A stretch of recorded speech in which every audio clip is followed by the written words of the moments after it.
Cette conclusion résume ce qu'on a fait dans la deuxième partie du cours reproduction sexuée chez les plantes sans fleurs, et précisément les fougères et les mousses.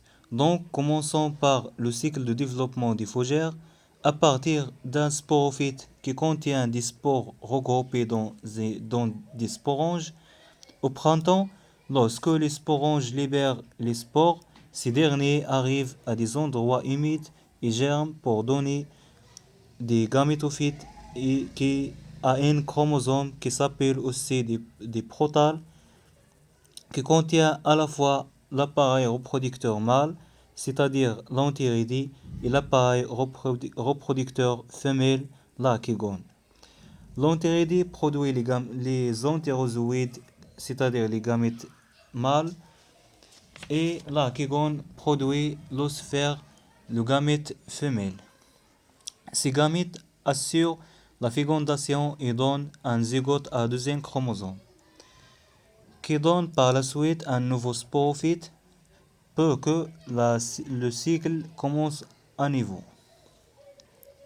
Concernant le cycle de développement des mousses, débutant par le sporophyte qui se représente sous forme d'un filament terminé par un sporange rempli de spores. Lorsque les sporanges libèrent leur contenu, dans les conditions favorables, ces spores germent pour donner des protonémas, qui sont des chaînes de cellules filiformes. Les protonémas donnent par la suite soit un gamétophyte mâle avec des anthéridies dans l'extrémité, soit un gamétophyte femelle qui possède un archégone.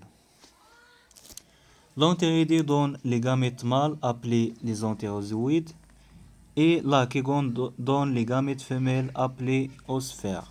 Après la fécondation de l'oosphère par l'entérozoïde, on a naissance d'un nouveau sporophyte à deuxième chromosome qui se développe sur le gamétophyte femelle à partir de l'oosphère fécondée.